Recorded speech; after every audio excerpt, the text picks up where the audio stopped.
PowerPlayChess, brought to you in association with Kagi.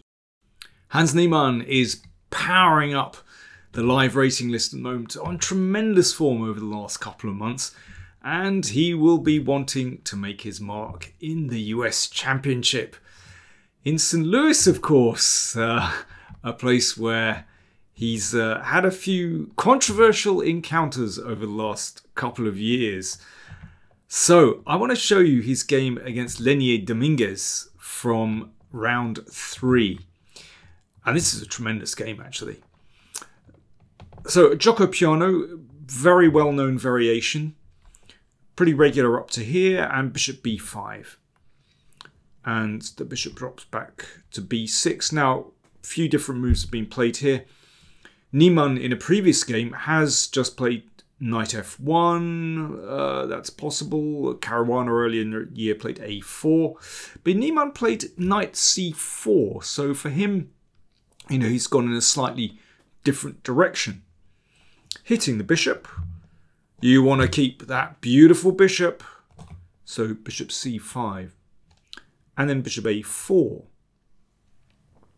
Now it's at this moment that Dominguez does, to my eyes, makes a move that is very surprising.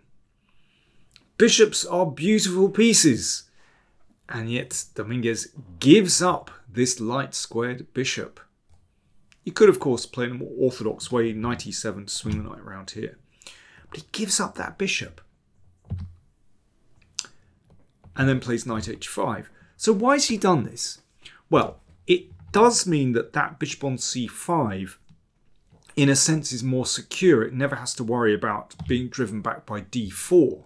So it sort of secures the diagonal in a sense. And he's looking to go on the attack, take the initiative very quickly with, let's say, queen f6 and play the knight to f4. Okay, that's all very reasonable.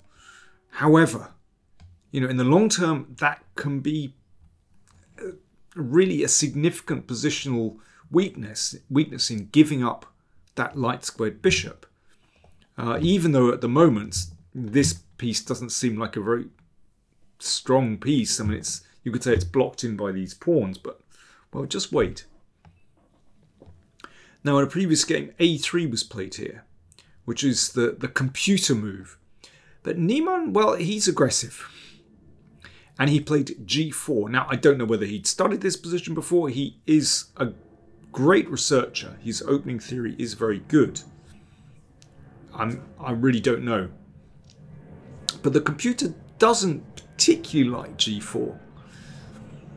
I mean, one thing is that, okay, it forces the knight to move. If knight f4, then white can be very happy. There'll be an exchange. And let's exchange on c6 as well. Play king g2. Positionally, this is very nice for white. Very easy position to play the queen.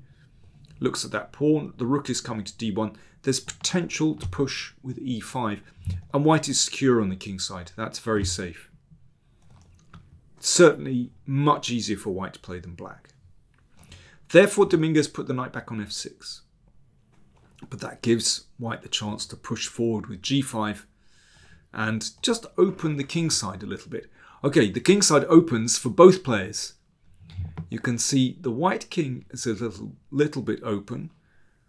Black's king, well, black's king at the moment looks actually better than white's with these two pawns here. But let's see what happens. For a start, that pin is very annoying for black, as we've seen in so many variations of the Spanish and the Gioco Piano. And therefore, Dominguez decides just to sidestep queen c8. That's clever.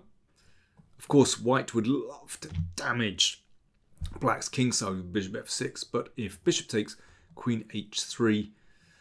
And that is tremendous for black. If the bishop moves away, then simply rook e8 to e6 to g6. And you can see how powerful that bishop is. It's not possible to block here because, of course, that just gets taken. So, yes, we can see Dominguez's strategy in that variation works out. But, of course, Niemann didn't take on f6. He just played king h2, protecting the pawn, but also making room for the rook. And black can't take on f2. That just gives away too much time.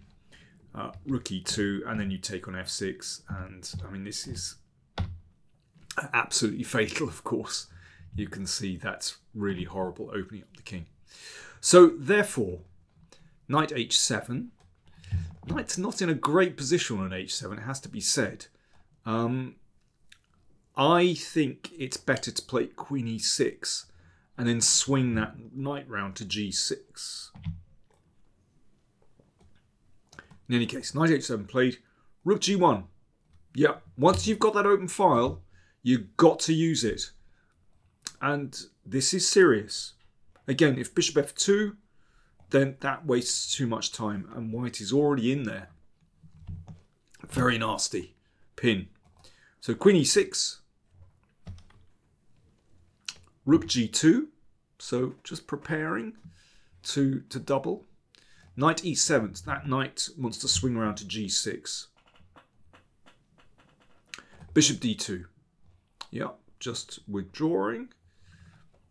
And knight g6, queen e2, queen f6. Dominguez would like to use that square, but rook g4 covers. That's important, so that, you know, that can just be exchanged, and then the second rook comes over. It's already very dangerous. That knight on h7 is really not a good piece here. c6. Okay, covers, blocks out the bishop. And rook g1. Already, this is looking so dangerous. I mean, this is really just shows you have to be so careful when there's an open file down towards your king. Bishop c2. This bishop is going to come into the game, don't you worry. Bishop e6. In fact, black is rather stuck for a plan here. And white could go for it straight away, but gee, Niemann is quite careful here. Rook g2. And again, h4 is possible. But this next move, I think, is really classy. Okay, I'm going to give you a moment to think of Niemann's next move here. I repeat, he could play h4, but he didn't. Didn't play h4. It's something else. And I think this is quite far-sighted, his next move. White to play. You, I think, I'll have a drink.